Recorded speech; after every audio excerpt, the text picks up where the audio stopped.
Светлана Анатольевна, 62 лет, бывшая учительница начальных классов, тихо жила в своей небольшой, но очень уютной двухкомнатной квартире.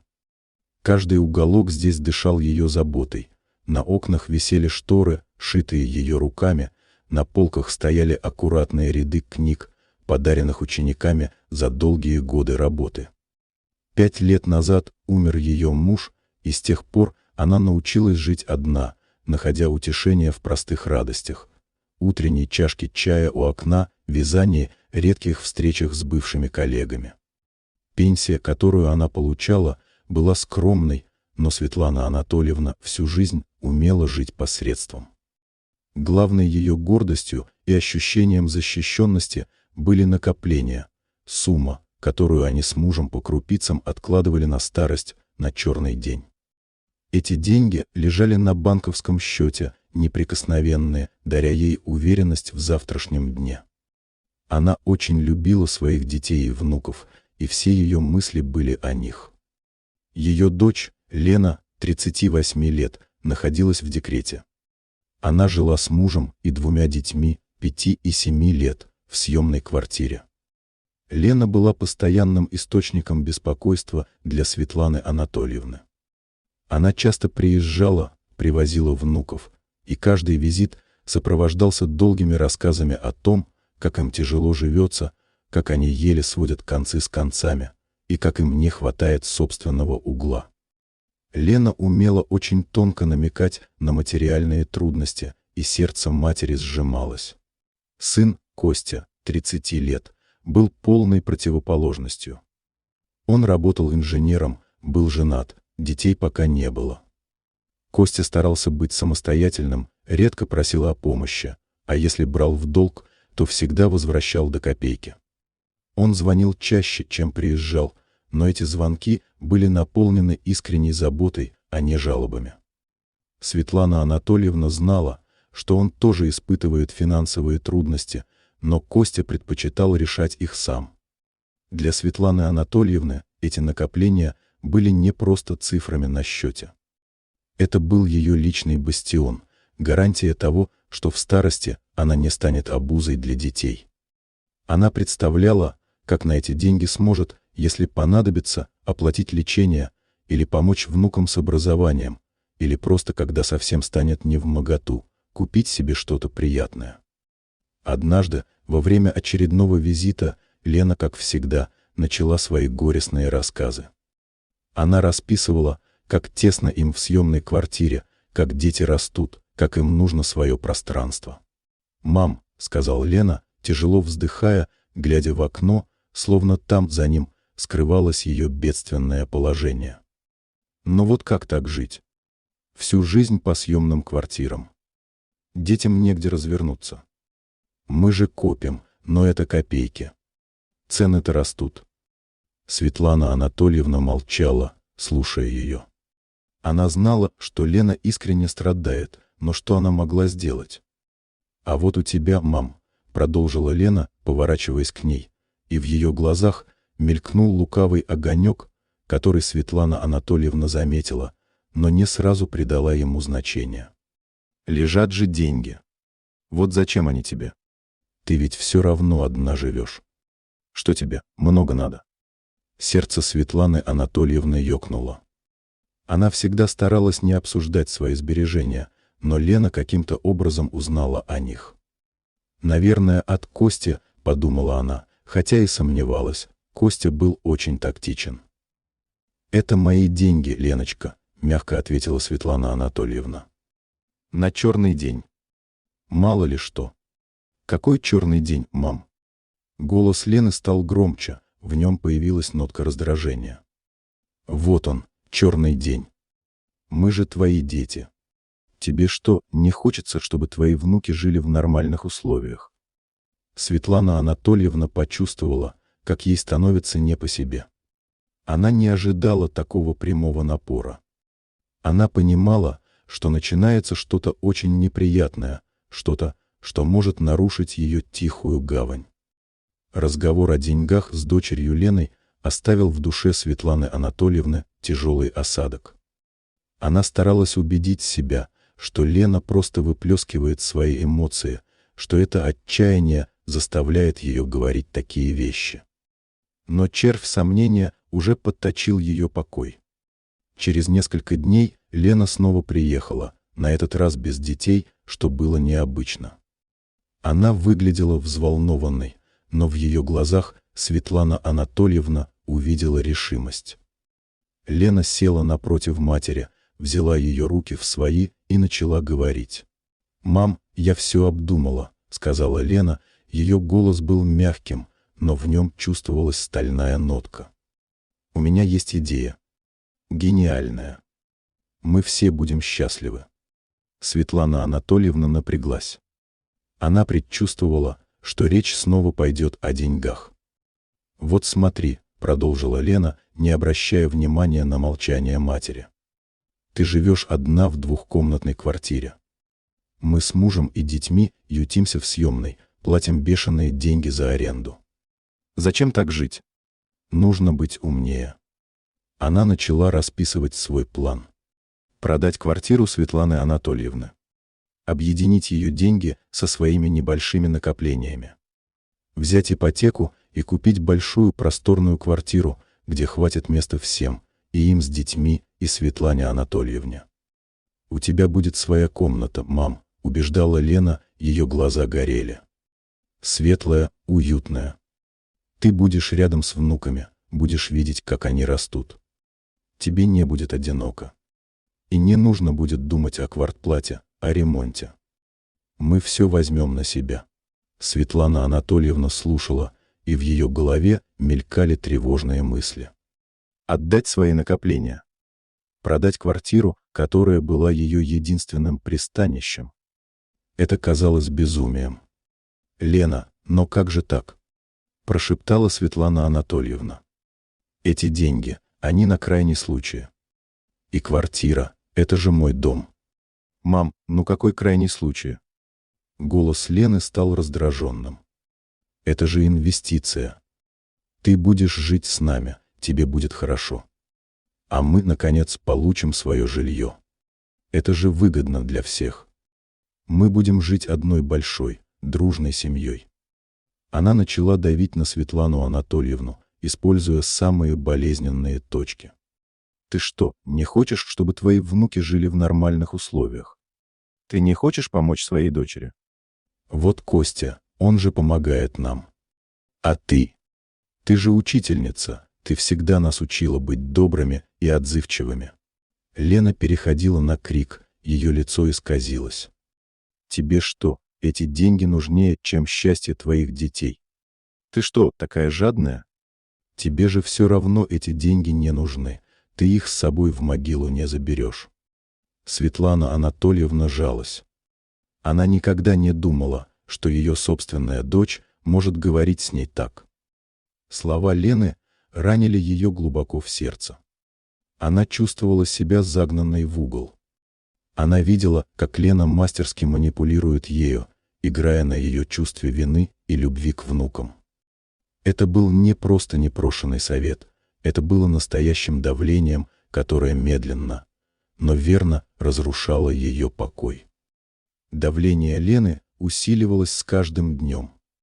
Она звонила по несколько раз в день, приезжала, устраивала случайные встречи с агентами по недвижимости, которые расписывали Светлане Анатольевне все прелести жизни в большой семье. Сын Лены, 5-летний внук, наученный матерью, подбегал к бабушке и обнимал ее, шепча: «Бабушка, а у нас будет своя комната. А то мне тесно с сестрой». Сердце Светланы Анатольевны разрывалось. Она пыталась поговорить с мужем Лены, но тот лишь пожимал плечами, что вы, Светлана Анатольевна, это Лена решает. Я ее поддерживаю. А что такого? Ведь это же для общего блага. В его глазах Светлана Анатольевна видела лишь холодный расчет. Костя, ее сын, жил своей жизнью и ничего не знал о происходящем. Светлана Анатольевна не хотела его беспокоить, тем более, что он сам был занят своими проблемами.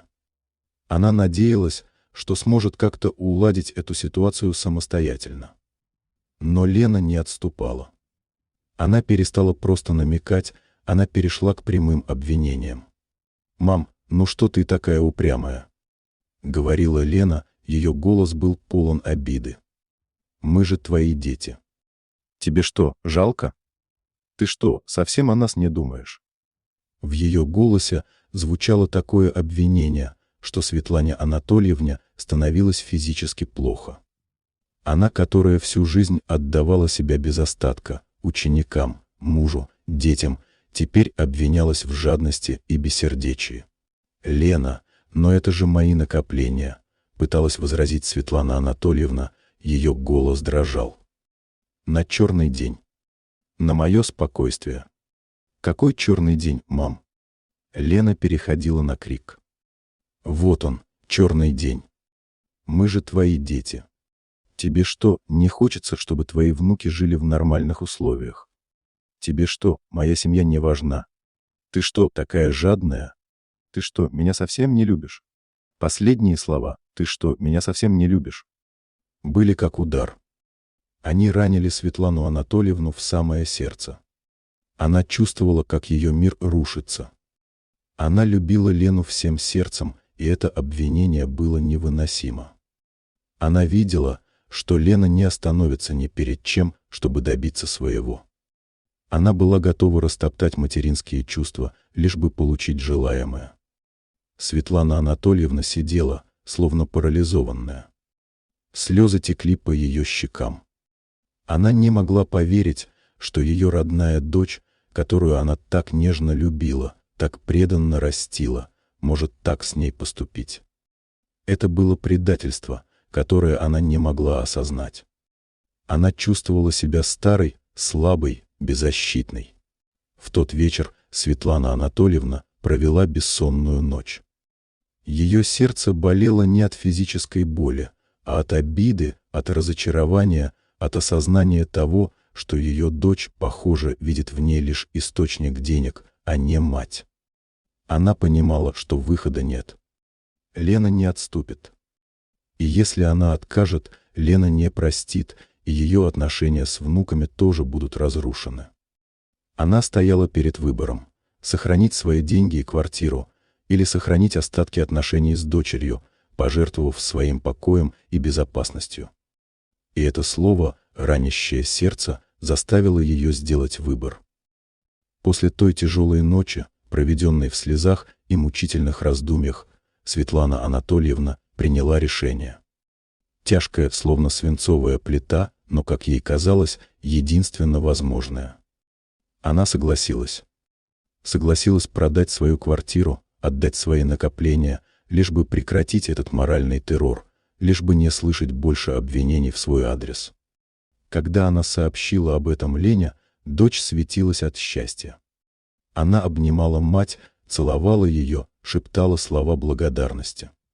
«Мамочка, ты самая лучшая. Ты не пожалеешь. Мы будем жить большой, дружной семьей». Светлана Анатольевна смотрела на ее радостное лицо и чувствовала лишь опустошение. Процесс продажи квартиры начался быстро. Лена взяла все в свои руки. Она сама находила покупателей, сама вела переговоры, сама оформляла документы. Светлана Анатольевна лишь подписывала, словно сомнамбула. Она чувствовала себя отстраненной от происходящего, словно это все происходило не с ней, а с кем-то другим. Когда деньги от продажи квартиры поступили на счет, Лена немедленно перевела их на свой счет и счет своего мужа. «Так удобнее для оформления ипотеки, мам», — объяснила она. «Не волнуйся, все под контролем». Светлана Анатольевна промолчала. Поиск новой квартиры занял не так много времени. Лена выбрала большую, просторную квартиру в новом районе. Она была оформлена на Лену и ее мужа. Светлана Анатольевна даже не была включена в документы как совладелец. «Так проще, мам», — улыбалась Лена. «Меньше бумажной волокиты». Когда все формальности были улажены, Светлана Анатольевна собрала свои вещи. Ее скромное имущество легко уместилось в несколько коробок. Свои любимые книги, старые фотографии, вязание — все это она бережно упаковала. В день переезда Лена приехала с мужем и внуками. Они были радостны, предвкушая новую жизнь. Светлана Анатольевна смотрела на своих внуков, которые бегали по пустеющей квартире, и чувствовала, как в груди поднимается горечь. Она прощалась не только с квартирой, но и со своей прежней жизнью, со своим спокойствием, со своей уверенностью в завтрашнем дне. Переезд на дачу был временным, как обещала Лена. Дачный домик, хоть и был уютным летом, совершенно не подходил для постоянного проживания в холодное время года. Там не было нормального отопления, удобств. Но Лена уверяла: «Мам, это же временно. Просто пока ремонт в новой квартире сделаем, обустроимся. А потом ты переедешь к нам в свою комнату». Светлана Анатольевна переехала. Дачный домик казался ей пустым и холодным. Она сидела на старом диване, окруженная коробками с вещами, и смотрела в окно. За ним уже наступала осень. Листья желтели и опадали. Она чувствовала, как ее жизнь, словно эти листья, опадает, оставляя ее опустошенной. Это было согласие на предательство, которое она сама себе позволила, и теперь расплачивалась за него. Первые дни на даче были наполнены иллюзией спокойствия. Лена звонила каждый день, спрашивала, как дела, обещала приехать с продуктами. Светлана Анатольевна пыталась убедить себя, что все будет хорошо, что дочь сдержит свое слово, что скоро она переедет в свою обещанную комнату. Но шли дни, недели, а Лена приезжала все реже. Звонки становились короче, а обещания — туманнее. Она ссылалась на занятость, на ремонт в новой квартире, на болезни детей. Светлана Анатольевна чувствовала, как ее надежда медленно угасает. Осень вступала в свои права. Утром дачный домик наполнялся холодом, проникающим сквозь щели в окнах. Сырость и неуютность давили на Светлану Анатольевну. Ей было непривычно без городской суеты, без соседей, без привычных маршрутов. Она чувствовала себя покинутой, забытой. Ее накопления, которые должны были стать ее опорой в старости, теперь были в руках дочери. Ей оставалась лишь небольшая сумма, которую Лена выделила ей на текущие расходы. Этих денег едва хватало на самое необходимое. Светлана Анатольевна начала экономить на еде, отказывая себе во всем. Однажды, когда Лена в очередной раз отменила свой визит, Светлана Анатольевна не выдержала. Она позвонила дочери. «Лена, когда же я перееду к вам?» — спросила Светлана Анатольевна, стараясь говорить спокойно, но ее голос дрожал. «Мне здесь очень холодно и неуютно». В трубке наступила пауза.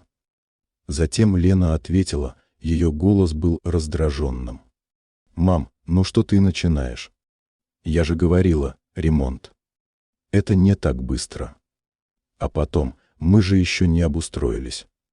Там места пока нет». «Но ты же обещала», — прошептала Светлана Анатольевна. «Я отдала тебе все свои деньги. Я осталась без жилья». «Мам, ну что ты так говоришь?» Голос Лены стал надменным. «Это же твоя добрая воля. Никто тебя не заставлял. И ты же хотела, чтобы мы жили в хороших условиях. Ну вот, мы живем. А тебе, ну потерпи немного». «Сколько немного?» Голос Светланы Анатольевны сорвался на крик. «Я замерзаю здесь. Я голодаю. Ты же обещала. Мам, ну прекрати. Не драматизируй». Лена повысила голос. «Я тебе деньги даю, сколько могу. А то, что ты там себе надумала, это твои проблемы. У меня своих хватает». И она повесила трубку. Светлана Анатольевна стояла с телефоном в руке, и ее мир окончательно рухнул. Она поняла, что ее обманули, что ее предали. Она отдала все, а взамен получила холод и одиночество. Слезы хлынули из ее глаз. Она плакала, как не плакала давно, с тех пор, как умер муж. Это были слезы обиды, разочарования, горечи. Она чувствовала себя такой глупой, такой наивной. Она отдала себя полностью, а ее использовали, выбросили, как ненужную вещь. В этот момент, когда она стояла в холодном утре на даче, Светлана Анатольевна поняла, что ее дочь, которую она так любила, теперь стала для нее чужим человеком. И с этой горькой мыслью она начала новую, неизведанную главу своей жизни. Обида и отчаяние захлестнули Светлану Анатольевну. После разговора с Леной она несколько дней провела в апатии, почти не вставая с постели. Дача, которая летом казалась таким уютным уголком, теперь воспринималась как тюрьма. Холод пробирался до костей, а одиночество давило на грудь. Она пыталась дозвониться до Лены, но та либо не брала трубку, либо отвечала короткими, раздраженными фразами: «Мам, мне некогда, позвоню позже, не драматизируй». Светлана Анатольевна чувствовала, как ее дочь отталкивает ее, как строит стену между ними. Каждый такой звонок в пустоту лишь усиливал ее боль. Ей стало не хватать еды. Денег, которые Лена ей выделила, катастрофически не хватало. Светлана Анатольевна стала считать каждую копейку, отказывая себе во всем. Она перестала покупать фрукты, мясо, ее рацион состоял из дешевых круп и хлеба. Она чувствовала себя голодной и слабой. Она вспомнила о Косте. Сын. Он, конечно, был занят, но он всегда был другим. Он никогда не говорил таких слов, как Лена. Светлана Анатольевна долго колебалась. Она не хотела его беспокоить, не хотела выносить ссор из избы. Но отчаяние было сильнее. Она набрала номер Кости. Он ответил сразу, его голос был обеспокоенным. «Мама? Что случилось? Ты так давно не звонила». Светлана Анатольевна, услышав его голос, не выдержала. Слезы хлынули из ее глаз. «Костя», — прошептала она, и ее голос был полон боли. «Мне очень плохо. Лена меня обманула. Я продала квартиру. Она взяла все деньги. А я теперь живу на даче. Мне здесь холодно. И мне нечего есть». На другом конце провода наступила тишина. Затем Костя заговорил, его голос был низким и напряженным. «Мама, что ты говоришь? Какая квартира? Какие деньги? Почему я ничего не знаю?» Светлана Анатольевна, сквозь слезы, рассказала ему все: о давлении Лены, о ее обещаниях, о продаже квартиры, о переезде на дачу, о том, как ее бросили. Она рассказала о каждом унижении, о каждой слезинке, о каждом дне одиночества. Костя слушал молча, но Светлана Анатольевна чувствовала, как меняется его дыхание. Он был потрясен. «Мама», — сказал Костя, его голос был теперь твердым, как сталь. «Почему ты мне ничего не сказала? Почему ты терпела это одна?» «Я не хотела тебя беспокоить, сыночек», — ответила Светлана Анатольевна. «Ты так занят. Я думала, справлюсь сама». «Справишься?» Голос Кости был полон возмущения. «Мама, это же чудовищно. Как Лена могла так с тобой поступить? Это же немыслимо». Костя пообещал приехать немедленно. Светлана Анатольевна, услышав его решимость, почувствовала небольшое облегчение. Возможно, теперь все изменится. Возможно, ее сын сможет что-то сделать. Но она также понимала, что этот звонок в пустоту, который, наконец, был услышан, повлечет за собой новую волну конфликтов и разрушений. Приезд Кости на дачу был подобен взрыву в тихой, осенней пустоши. Он приехал не один, а с пакетами продуктов, лекарств, теплой одежды. Увидев мать, бледную, похудевшую, с потухшим взглядом, Костя с трудом сдержал гнев. «Мама», — сказал он, обнимая ее, его голос дрожал. «Что с тобой сделали? Как ты могла довести себя до такого?» Светлана Анатольевна не смогла ответить, лишь уткнулась ему в плечо и заплакала. Она чувствовала, как ее силы возвращаются, как ее сын, словно крепкая стена, встает между ней и несправедливостью. Костя провел на даче несколько часов. Он натопил печь, приготовил ужин, накормил мать. Он внимательно выслушал ее рассказ еще раз, задавая уточняющие вопросы, пытаясь понять всю картину. Когда он услышал о том, что квартира оформлена на Лену и ее мужа, его лицо потемнело. «Это мошенничество», — сказал Костя, его голос был жестким. «Так просто это не останется». На следующий день Костя позвонил Лене. Светлана Анатольевна слышала их разговор, сидя в соседней комнате. Сначала Костя говорил спокойно, пытаясь выяснить ситуацию, но очень быстро его голос наполнился гневом. «Лена, что ты натворила?» — кричал Костя в трубку. «Как ты могла так поступить с мамой? Это же немыслимо». Лена, конечно, начала защищаться, обвинять мать в драматизации и выдумках. «Костя, не лезь не в свое дело», — кричала Лена. «Это наши с мамой отношения. Ты что, завидуешь, что у меня теперь большая квартира?» «Завидую?» Голос Кости дрожал от ярости. «Я завидую тому, что ты обобрала родную мать. Ты что, совсем без совести? Ты оставила ее без жилья, без денег. Она там замерзает и голодает, пока ты живешь в роскоши. Мам, ну что ты там ей наговорила?» Лена перешла на крик, обращаясь к Светлане Анатольевне, хотя та и не была у телефона. «Ты все преувеличиваешь. Это моя квартира. И мои деньги». Буря в стакане воды, как это назвала бы Лена, набирала обороты. Словесные перепалки между братом и сестрой становились все ожесточеннее. Костя обвинял Лену в жадности, эгоизме, предательстве. Лена отвечала обвинениями в зависти, вмешательстве в ее личную жизнь, разрушении семьи. В итоге Костя, не выдержав, заявил: «Я подаю на тебя в суд. Мы вернем маме ее деньги. Ты ответишь за все, что сделала». Лена бросила трубку. Светлана Анатольевна, слушая этот разговор, чувствовала себя раздавленной.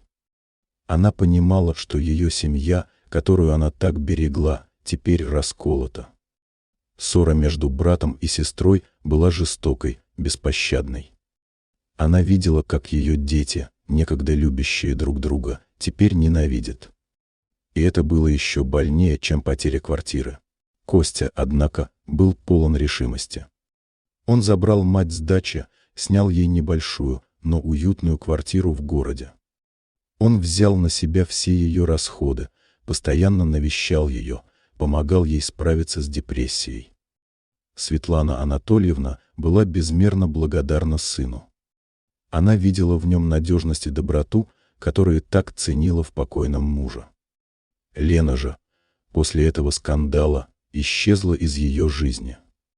И это было началом нового, болезненного этапа. После того, как Костя забрал Светлану Анатольевну с дачи и снял ей квартиру, между ней и Леной наступило полное молчание. Горечь разрыва была ощутимой. Лена не звонила, не приезжала, не интересовалась жизнью матери. Светлана Анатольевна, в свою очередь, тоже не искала общения. Ее сердце было разбито предательством дочери, и она не видела смысла в продолжении отношений. Костя, наоборот, стал для матери настоящей опорой. Он регулярно навещал ее, привозил продукты, помогал с бытовыми делами. Он оплачивал ее счета, покупал ей лекарства. Он делал все, чтобы Светлана Анатольевна чувствовала себя защищенной и любимой. В его заботе она находила утешение и силы жить дальше. «Костя, ты такой же, как твой папа», — говорила Светлана Анатольевна, глядя на него с нежностью. «Надежный, добрый, сильный». Костя лишь улыбался в ответ, но она видела, как ему приятно слышать такие слова. Он был зол на сестру, на ее поступок, и его действия были продиктованы не только любовью к матери, но и стремлением восстановить справедливость. Он начал подготовку к судебному разбирательству. Адвокат, которого он нанял, объяснил, что вернуть всю сумму будет сложно, так как деньги уже были вложены в покупку квартиры, и оформлена она на Лену и ее мужа. Но Костя был настроен решительно. «Пусть это будет долго, пусть будет сложно», — говорил он матери. «Но я не позволю ей так с тобой поступить. Это дело принципа». Светлана Анатольевна не вмешивалась в судебные дела. Ей было тяжело думать о том, что ей придется судиться со своей родной дочерью. Но она полностью доверяла Косте. Время шло. Лена жила в своей новой просторной квартире, наслаждаясь жизнью. В социальных сетях она выкладывала фотографии счастливой семьи, путешествий, покупок. Светлана Анатольевна видела эти фотографии и чувствовала, как ее сердце сжимается. Ей было больно осознавать, что счастье дочери построено на ее несчастье. Внуки, к которым Светлана Анатольевна была так привязана, тоже исчезли из ее жизни. Лена не позволяла им видеться с бабушкой, опасаясь, что та настроит их против нее. Это было еще одним ударом. Светлана Анатольевна скучала по их смеху, по их объятиям. Она полностью прекратила общаться с дочерью. Каждый раз, когда ее телефон звонил с незнакомого номера, она вздрагивала, надеясь, что это Лена, но быстро отбрасывала эти мысли. Она понимала, что их отношения разрушены, и что вернуть их будет крайне сложно. Горечь разрыва с дочерью была постоянной спутницей Светланы Анатольевны. Она часто плакала по ночам, вспоминая маленькую Лену, ее смех, ее детские объятия. Она не могла понять, как так получилось, что ее собственная дочь стала такой. И эта боль, эта глубокая рана, не давала ей покоя. Костя погрузился в судебный процесс с головой. Он собирал документы, консультировался с юристами, тратил огромное количество времени и средств. Светлана Анатольевна наблюдала за его усилиями с болью и благодарностью. Она видела, что Костя делает это не только ради нее, но и ради справедливости, ради принципов, которые им привил их покойный отец. Лена поначалу относилась к угрозам Кости с пренебрежением. Она была уверена, что брат блефует или что у него ничего не выйдет. Она наняла дорогого адвоката, который обещал ей защитить ее интересы. Первые судебные заседания были тяжелыми для Светланы Анатольевны. Ей приходилось давать показания, рассказывать о своих сбережениях, о давлении дочери, о том, как ее выставили из собственного дома. Она чувствовала себя униженной, но Костя всегда был рядом, поддерживая ее. В зале суда Лена и ее муж вели себя надменно, отрицая все обвинения, выставляя Светлану Анатольевну неадекватной и пожилой женщиной, которая не понимает, что делает. Они утверждали, что деньги были подарены им, и что квартира была куплена по обоюдному согласию. Конфликт между братом и сестрой перерос в открытую вражду. В зале суда они обменивались колкими репликами, обвинениями, взглядами, полными ненависти. Светлана Анатольевна видела, как ее дети, некогда любящие друг друга, теперь стали непримиримыми врагами. «Мама сама мне все отдала», — кричала Лена на одном из заседаний, обращаясь к судье. «Я ее не заставляла. Это ее выбор». «Это было не выбор, а манипуляция», — возражал Костя, его голос дрожал от гнева. «Ты использовала ее доброту, ее любовь». Судебный процесс тянулся месяцами. Было много бюрократии, экспертиз, свидетельств. Шансы на полное возвращение денег были невелики, так как юридически все документы были оформлены верно. Но Костя не сдавался. Он искал любую зацепку, любую возможность доказать вину сестры. Светлана Анатольевна чувствовала себя опустошенной. Она видела, как этот процесс истощает ее сына, как он тратит свои силы, свои деньги. Она иногда просила его остановиться, но Костя лишь качал головой. «Нет, мама», — говорил он, — «я не могу остановиться. Это не только твои деньги. Это справедливость. И Лена должна понести наказание за то, что так поступила». В процессе поиска справедливости Костя обнаружил несколько мелких нарушений в оформлении документов при покупке квартиры. Они были незначительными, но позволяли поставить под сомнение чистоту сделки. Адвокат Костя использовал это как рычаг давления. Наконец, суд вынес решение. Это была частичная победа для Светланы Анатольевны и Кости.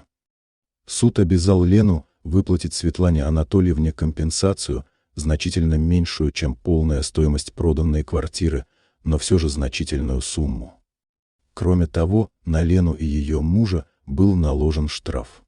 Светлана Анатольевна была рада, что все это закончилось. Она получила хоть какую-то компенсацию, но главное, она чувствовала, что справедливость, хоть и не полная, восторжествовала. Но разрыв с дочерью остался, и это была самая большая ее потеря. Решение суда принесло Светлане Анатольевне и Косте горькую победу. С одной стороны, они добились справедливости, пусть и частичной. С другой, это была победа, которая ознаменовала полный и, казалось, окончательный разрыв с Леной. Судебный процесс еще больше углубил пропасть между братом и сестрой. Лена была в ярости. Она считала себя несправедливо обиженной, жертвой интриг брата и старческого маразма матери. Она выплатила присужденную сумму с большой неохотой, бросив в адрес матери и брата множество гневных слов. «Что же, мама?» — бросила она по телефону Светлане Анатольевне. «Получила свои крохи. Счастлива? Теперь живи со своим любимым сыном и будь одна. Я для тебя умерла». Светлана Анатольевна больше не пыталась звонить Лене. Эти слова, полные ненависти, окончательно отрезали ей путь к дочери. Она приняла это как данность. Ее сердце болело, но она понимала, что ничего не может изменить. Костя продолжал заботиться о матери. Он помог ей обустроить новую, хоть и небольшую квартиру. Он часто приезжал, привозил внуков, своих, от его жены. Они были еще маленькими, но их смех и радость наполняли жизнь Светланы Анатольевны новым смыслом. «Бабушка, поиграй с нами!» — кричали внуки, обнимая ее. Светлана Анатольевна играла с ними, читала им книжки, пекла пирожки. В их глазах она видела ту же непосредственность и чистоту, что и в глазах своих собственных детей когда-то. В этих детях она находила утешение и забвение от боли, которую причинила Лена. Она полностью перестала упоминать Лену в разговорах. Для нее дочь словно перестала существовать. Она благодарила только Костю, сравнивая его с покойным отцом. «Твой папа всегда был таким, Костя», — говорила она сыну, глядя на его сильные, надежные руки. «Справедливым, честным. Он бы тобой гордился». Костя, в свою очередь, старался не говорить о Лене. Он видел, как это ранит мать, и понимал, что эту рану можно лишь принять, но не залечить. Он сам испытывал глубокое разочарование в сестре, но продолжал жить своей жизнью, сосредоточившись на работе и своей семье. Прошли месяцы, затем годы. Жизнь Светланы Анатольевны потекла своим чередом. Она общалась с Костей, с его женой и детьми. Она нашла новых друзей среди соседей по дому. Она вернулась к своим увлечениям – вязанию, чтению, садоводству, в миниатюре, на балконе. Она научилась жить без Лены, без ее присутствия в своей жизни. Иногда по ночам, когда никто не видел, Светлана Анатольевна плакала. Она вспоминала маленькую Лену, ее смех, ее детские объятия. Она задавалась вопросом, что я сделала не так, где я ошиблась. Но ответа не находила. Горькая победа над дочерью оставила глубокую, незаживающую рану в ее сердце, которая напоминала о себе каждую ночь. Жизнь Светланы Анатольевны обрела новый, хоть и не полный покой. Новая квартира, забота сына Кости, радость общения с внуками — все это помогло ей справиться с депрессией. Однако эхо произошедших событий продолжало звучать в ее жизни, особенно когда до нее доносились слухи о Лене. Сначала эти слухи были отрывочными, через общих знакомых.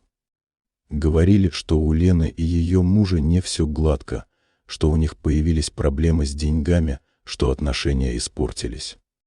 Светлана Анатольевна старалась не обращать внимания, но не могла. Все-таки Лена была ее дочерью. Потом слухи стали более конкретными. Оказывалось, что большая квартира, купленная на деньги Светланы Анатольевны, стала не источником счастья, а причиной постоянных ссор между Леной и ее мужем. Финансовые трудности, непонимание, взаимные упреки — все это разрушало их отношения. Светлана Анатольевна узнала, что муж Лены потерял работу. А потом и Лена, выйдя из декрета, столкнулась с проблемами на работе, связанными с сокращением. Большая квартира, которая должна была принести им счастье, теперь стала непосильным бременем, требующим огромных расходов на содержание. Светлана Анатольевна не радовалась чужому горю, но в глубине души испытывала странное чувство. Не то чтобы удовлетворение, но понимание того, что справедливость, пусть и в такой жестокой форме, настигла Лену. Она не желала зла своей дочери, но не могла не видеть причинно-следственную связь между ее поступком и нынешними трудностями. Однажды, когда Костя приехал в гости, он сам заговорил о Лене. «Мама», — сказал он, его лицо было задумчивым. «Слышал, у Лены все плохо. Муж ушел. Ей очень тяжело. С детьми одна». Светлана Анатольевна промолчала. Она ждала, что Костя скажет дальше. «Она звонила мне», — продолжил Костя. «Просила о помощи. У нее нет денег даже на еду. Она продает эту большую квартиру». Сердце Светланы Анатольевны сжалось. Продать ту квартиру, ради которой она отдала все. Это казалось абсурдным, но и закономерным. «Что ты ей сказал?» — спросила Светлана Анатольевна. Ее голос был ровным, но внутри все дрожало. «Я сказал, что не могу ей помочь», — ответил Костя, избегая прямого взгляда. «Сказал, что она сама виновата. Что пусть теперь пожинает плоды своих поступков». Светлана Анатольевна кивнула. Она понимала Костю. Он был прав. Но материнское сердце все равно болело. Эхо чужих перемен доносилось до нее, и оно было полно горечи. Она понимала, что Лена переживает тяжелый период, но не могла забыть ее предательство. Пропасть между ними была слишком глубока. Однако где-то в глубине души она надеялась, что эти трудности заставят Лену осознать свои ошибки. Шло время. Слухи о Лене становились все более тревожными. Она продала большую квартиру, но деньги быстро закончились, так как пришлось закрывать долги. Она с детьми переехала в гораздо меньшее, скромное жилье. У нее не было работы, она чувствовала себя загнанной в угол. Светлана Анатольевна не искала с ней контакта, но ее материнское сердце продолжало болеть. Она часто думала о внуках, о том, как им тяжело в этой ситуации. Она понимала, что Лена, возможно, переживает самое тяжелое время в своей жизни. Однажды на улице Светлана Анатольевна случайно встретила одну из своих старых подруг. Та рассказала, что видела Лену. «Она выглядит ужасно, Света», — сказала подруга. «Постарела, похудела. Сказала, что муж ушел, и она теперь совсем одна. Очень жалеет о том, что так с тобой поступила. Плакала. Говорит, что скучает по тебе». Сердце Светланы Анатольевны дрогнуло. Время переосмысления наступило для Лены. Она, наконец, осознала свою вину. Но достаточно ли этого? Вечером, сидя в одиночестве, Светлана Анатольевна размышляла о словах подруги. Она вспоминала, какой была Лена в детстве, ласковой, нежной, привязанной к матери. Она вспоминала ее смех, ее радостные глаза. Как так получилось, что эта нежная девочка выросла в такого жестокого человека? Она понимала, что Лена была воспитана в потребительском обществе, где ценятся деньги и материальные блага. Что она, возможно, сама не осознавала всей тяжести своего поступка. Но это не оправдывало ее. Предательство оставалось предательством. Тем не менее, в глубине души Светлана Анатольевна чувствовала, что не может полностью отвернуться от своей дочери. Несмотря на всю боль, на все обиды, материнская любовь оставалась. Она любила Лену, несмотря на ее поступок в прошлом. Эта любовь была как часть ее самой, ее ДНК. Костя, узнав о том, что Лена продала квартиру и живет в нищете, не испытывал к ней прежнего гнева. Его сердце смягчилось. «Мама», — сказал он однажды, — «может быть, пора простить? Ей сейчас очень тяжело». Она, наверное, все поняла. Светлана Анатольевна молчала. Она колебалась. Простить? Сможет ли она? Сможет ли забыть боль? Но она знала, что без прощения ни она, ни Лена не смогут двигаться дальше. Она понимала, что прощение нужно не только Лене, но и ей самой. Чтобы освободиться от этой тяжести, от этой боли, которая продолжала жить в ее сердце. Это было ее собственное время переосмысления, когда она должна была решить, сможет ли она, несмотря на все, дать своей дочери еще один шанс. Дни тянулись медленно. Светлана Анатольевна постоянно думала о словах Кости и подруги. Она видела, как Лена, которую она так любила, страдает. Материнское сердце подсказывало ей, что настало время прощать. Однажды, когда Светлана Анатольевна сидела на кухне, раздался телефонный звонок. Номер был незнакомый. Она взяла трубку. «Мама?» — услышала она тихий, дрожащий голос. «Это Лена». Светлана Анатольевна замерла. Впервые за годы Лена сама ей позвонила. «Да, Лена», — сказала Светлана Анатольевна, ее голос был непривычно сухим. «Мама, я знаю, что я натворила». Голос Лены сорвался на всхлип. «Я очень виновата.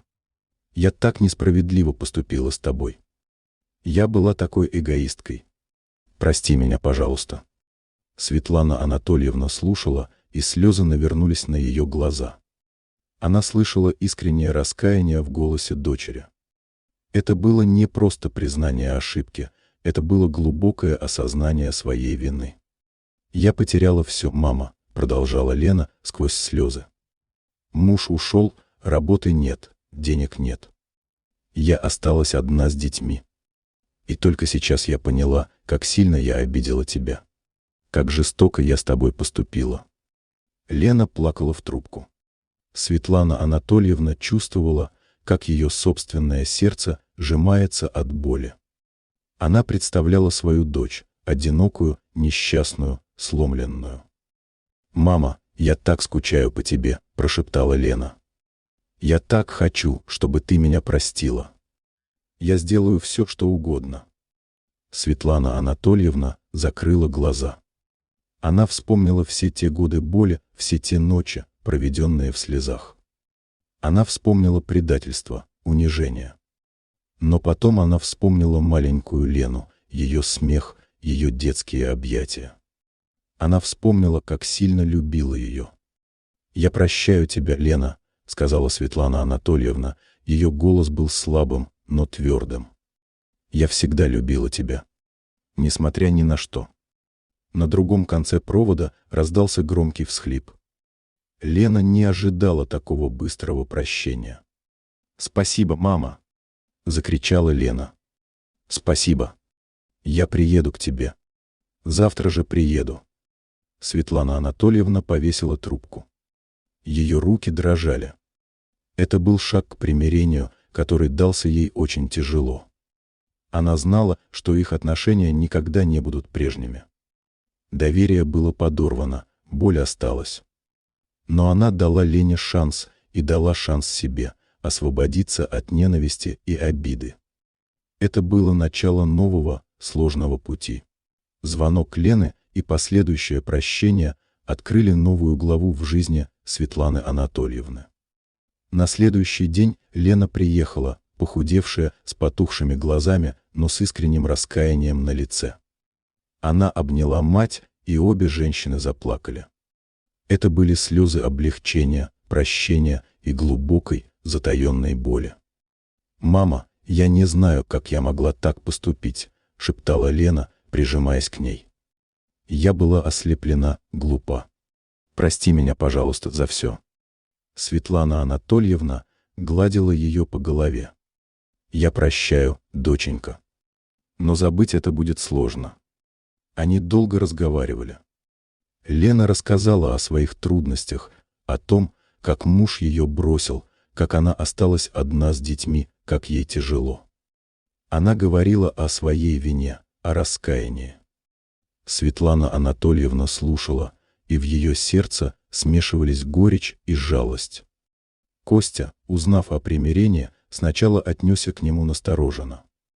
Он не мог забыть, как Лена обошлась с матерью. Но когда он увидел искренность раскаяния сестры, его сердце смягчилось. Он не стал вмешиваться в их отношения, давая им возможность восстановить связь. Отношения между Светланой Анатольевной и Леной начали восстанавливаться, медленно, по крупицам. Это было начало нового пути, тернистого, но необходимого. Лена начала приходить к матери чаще, помогать ей по дому. Она привозила внуков, которые были безмерно счастливы снова видеть бабушку. «Бабушка, мы так скучали!» — кричали внуки, обнимая ее. Светлана Анатольевна радовалась их приходу. Она знала, что не может вернуться в прошлое, но могла построить новое будущее. Она училась жить с этой болью, с этой раной, но не давать ей управлять собой. Она продолжала общаться с Костей, он оставался ее главной опорой. Она сравнивала его с покойным отцом, видя в нем те же качества – надежность, справедливость, доброту. Костя, в свою очередь, гордился своей матерью, ее силой духа и способностью прощать. Когда у Лены после тяжелого периода стали налаживаться дела, она нашла новую работу, смогла обеспечить себя и детей. Она начала помогать матери, не так много, как Костя, но регулярно. Она пыталась загладить свою вину, показать, что изменилась. Светлана Анатольевна, глядя на своих детей, понимала, что семья – это сложный организм. В нем есть место и любви, и боли, и предательству, и прощению. Она прошла через тяжелые испытания, но смогла сохранить свою душу чистой. Она больше не плакала по ночам. Рана в ее сердце осталась, но она перестала кровоточить. Она научилась жить с ней, приняв ее как часть своего жизненного опыта. Она поняла, что прощение – это не слабость, а сила, которая освобождает и дарит надежду. И вот, сидя на кухне, Светлана Анатольевна смотрела на своих детей и внуков, которые шумно играли в соседней комнате. Она видела их счастливые лица. Она знала, что они прошли через многое, но смогли найти путь друг к другу. Это было начало нового пути, полного надежд, где, несмотря на все шрамы прошлого, семья, наконец, обрела покой и новую гармонию. Спасибо за прослушивание. Обязательно напишите ваши впечатления о истории в комментариях. До встречи в новых видео.